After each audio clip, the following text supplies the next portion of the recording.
I just need to try this, or I just need to be stronger. I just need to exercise more, just get more sleep. I need to eat healthier so that I have more energy for this battle. I just need more self-care, right? Don't be discouraged, Rachel. You've got this. You can do it.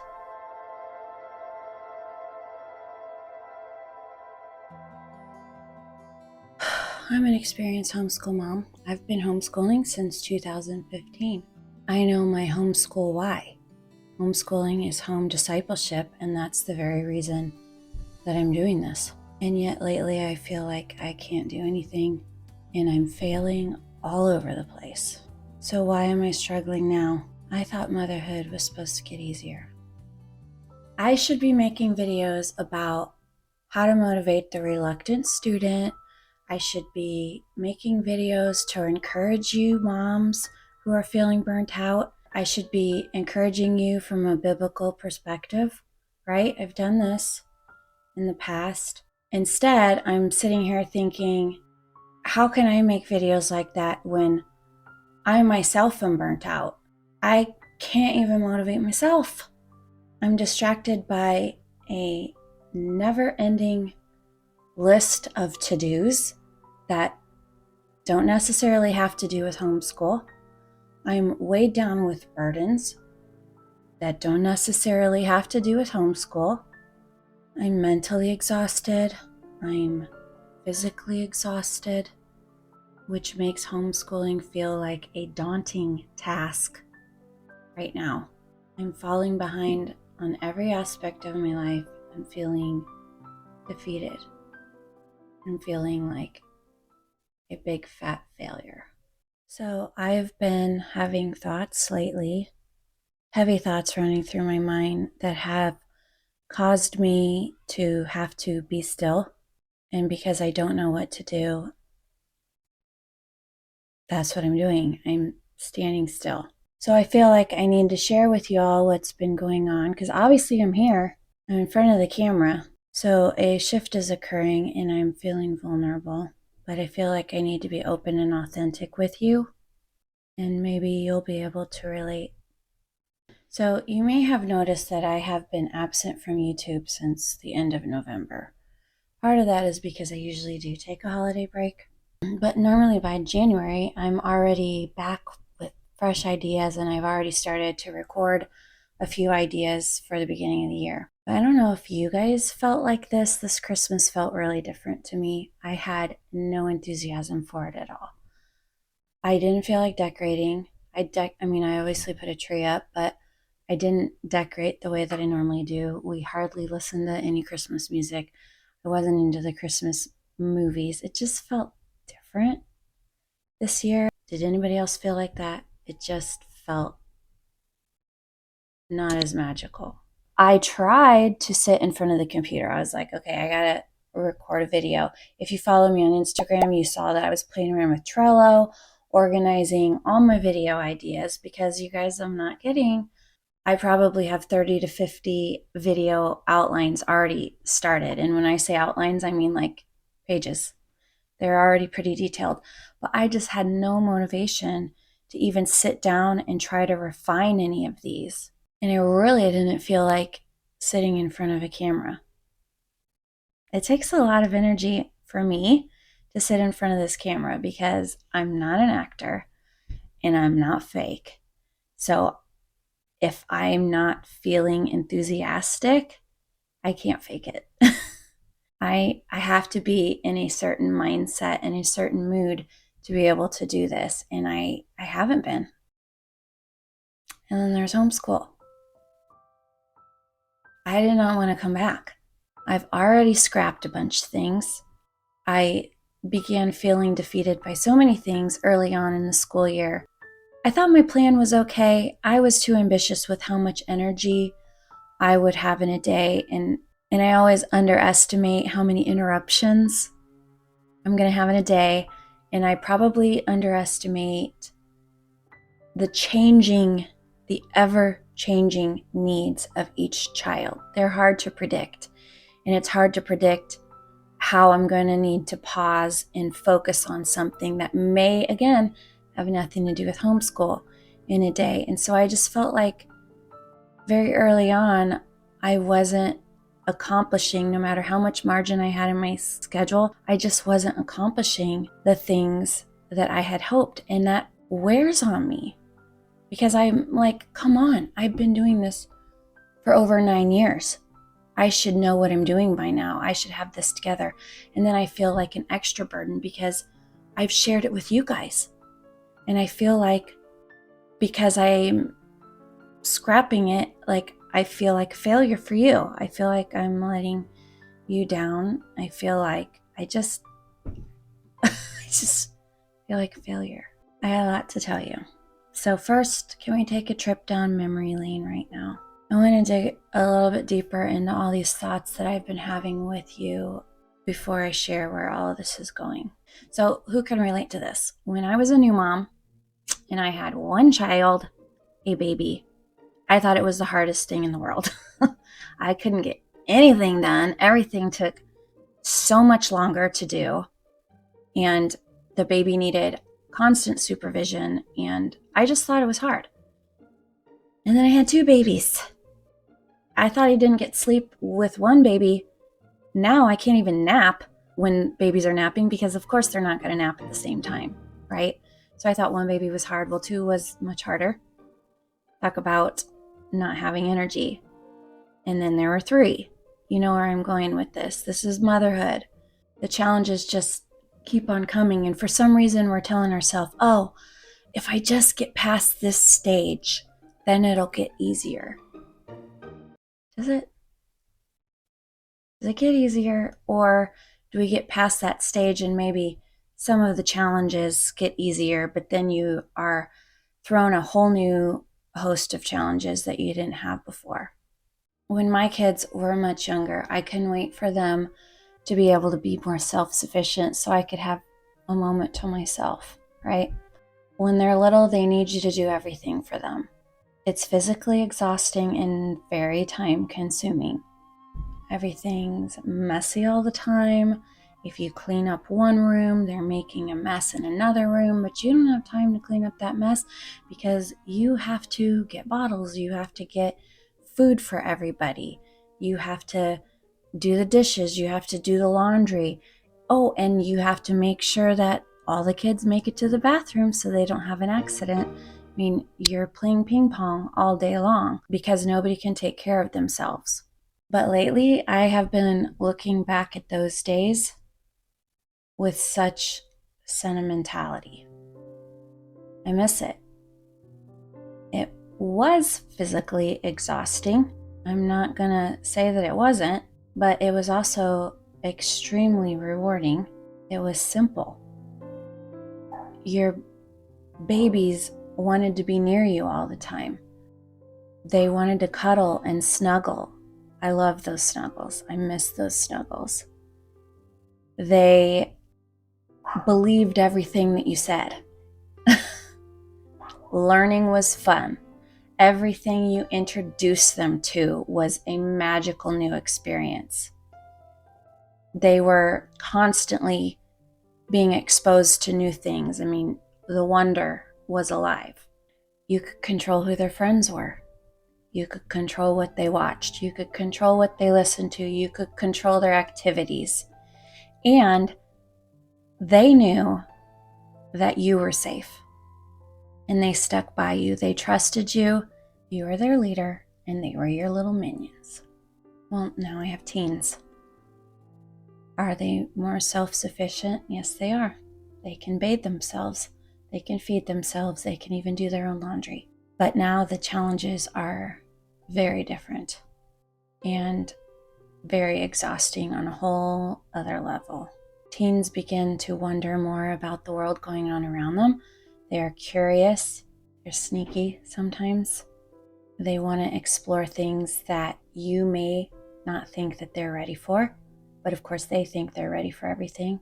And they think they know everything. They think they understand.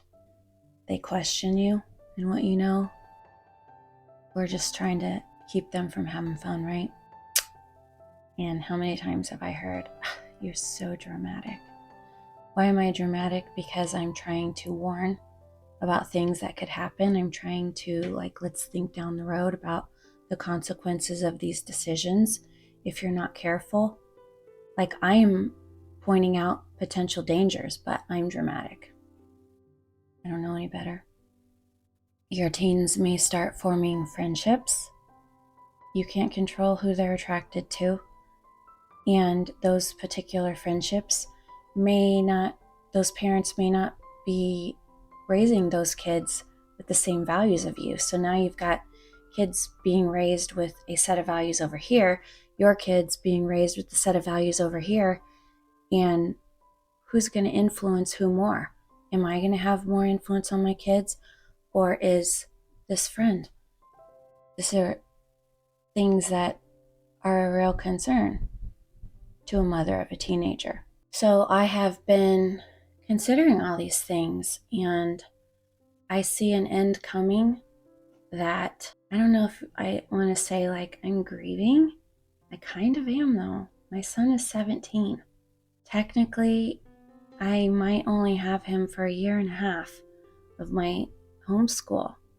My daughter is entering high school next year. 4 more years and she's an adult. Are they ready? I know what's out there. And I feel like my teens are very naive. Probably most teens are. Very naive about what's really going on. I can feel the spiritual battles intensifying, and it's sobering. I feel like a watchman on the tower looking out and saying, I can see the enemy. It's getting closer. Are you guys ready? Any mother can relate to the dread of sending your baby off to war. I mean, even if they're an adult, they're still your baby, right? But you don't want them to have to go to war. And it doesn't matter how much training they went through. You cannot comprehend what war is like until you're in it. And I'm talking about spiritual war just as much as the, actual wars going on and what our military deals with. But it's the same thing. You cannot comprehend the warfare until you are in it. It's easy to be brave and courageous and have nerves of steel and steady hand when the battle's hypothetical. But that's a soldier's destiny. To fight. It's a scary thought. And whether or not we like it, we're raising soldiers. They are going to be sent into a battle. They're already in it. But right now, still at home, the teens who know everything, they do not fully appreciate just how many fiery darts are aimed at them. And they have no comprehension of how many of those darts have been absorbed by the shields of their mother and father and others around them. While we are shielding them from active shooting, they're living their best life without knowledge and experience of just how intense the battle really is. We're training soldiers whether we want them to be soldiers or not. They are going to go into battle. Will they be prepared? Will they escape? Will they overcome? So this is literally all the things that I have just been burdened about lately with my own children. I wake up in the middle of the night burdened about things that are going on in our lives, burdened about things going on in the world that I think my family's naive about.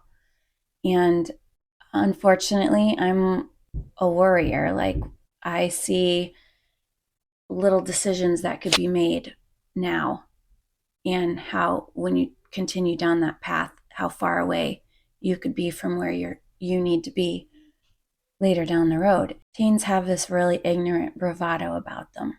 They think they're tough, and they think that they understand the war, think they understand everything. And I see the front lines getting closer and closer to them. The time is short, and honestly, I'm grieving a little bit because I'm not going to be able. I could say I'm not going to be able to protect them much longer. I'm starting to accept I can't even protect them from everything right now. This is literally like I wake up in the middle of the night praying, God protect them. I can't. I want to go back to the days when they were little and they just believed me. They believed everything that I said and they trusted me. And I am being a little bit dramatic right now. Like, sometimes I feel like they're pushing back a little bit, but I do know that I have influence in their life. Praise the Lord. But the fact is it's more complicated now. My faith is not their faith. I can't just like magically take my faith and put it inside them. It has to become their own. Their faith is still being revealed. And hopefully their root system runs deep so that when the wind comes and the testing comes, they will not be shaken.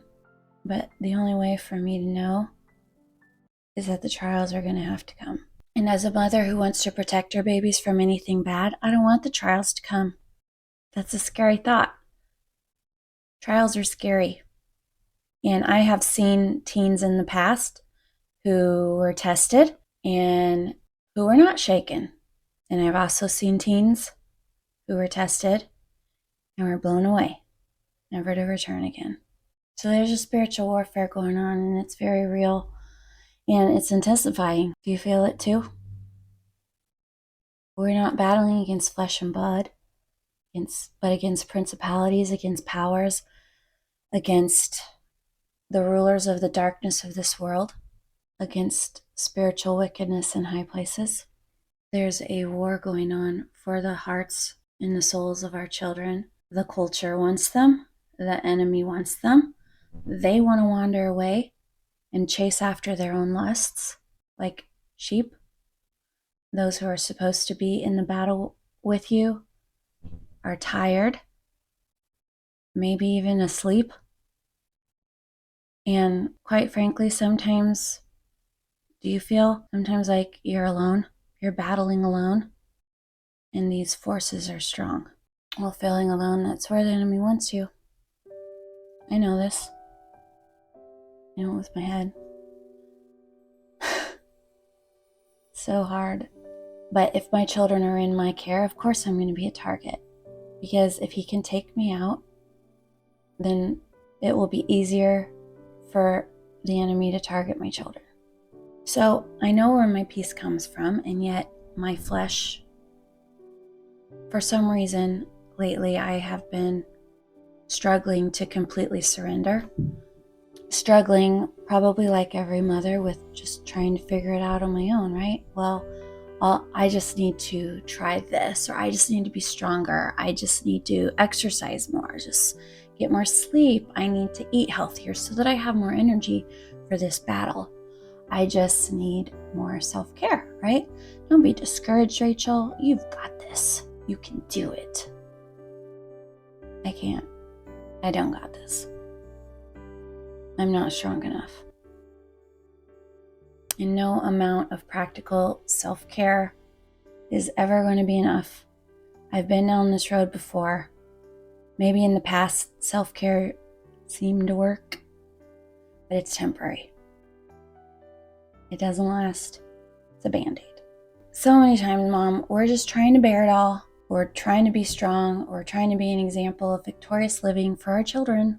And I'm never going to stop getting in between the enemy and my children if it's possible. And I think that's the realization that I'm coming to, is while I'm busy protecting my children, I'm vulnerable. And, think of the animal kingdom.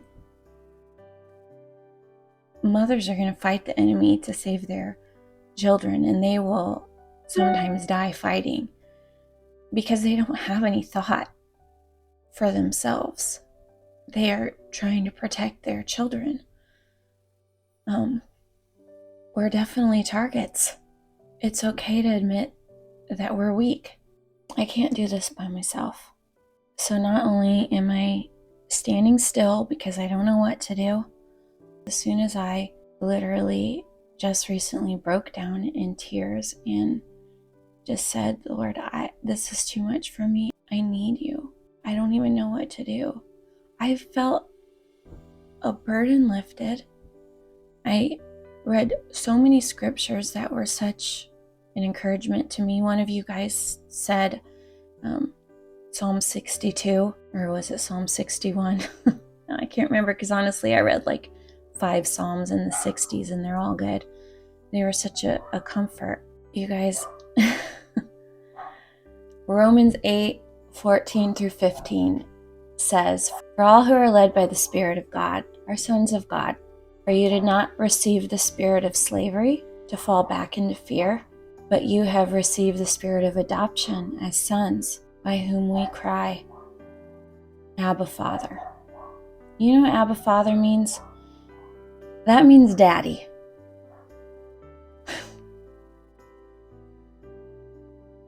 Like, I'm the mom trying to protect my little ones. I needed my daddy. I think about that earthly relationship with Father because I have a great father. I have an awesome dad who has always been very gentle and patient with me, who always knows what to do. Like, he's my pastor too. He's wise. I've always felt safe with him. I trust his wisdom and his direction, and he's always there for me. And yet, with as great of an earthly father as I have my heavenly Father, so much more. We get to call the Almighty, Jehovah, Yahweh, the creator of the universe, Daddy. Help me, Daddy. I am not capable of doing all of this by myself. I can't fight these forces. I need your protection. I need you to hold me and tell me. Show me that you're near. And I know I don't have all the answers, Lord, and yet I trust in your sovereignty. But Lord, I plead with you to please protect my family. And Lord, thank you for calming my troubled spirit. The only person who dares to wake up a king in the middle of the night for a glass of water is a child. And we have that kind of access. Praise the Lord. Check out this playlist if you need more videos of encouragement just like this one. In fact, did you realize I have all my videos organized into playlists? So no matter what you're looking for, I have one on teaching biblical discernment to your kids, parenting teens, organization and planning, and yes, curriculum. For whatever your specific needs are, I have a playlist. Till next time, bye.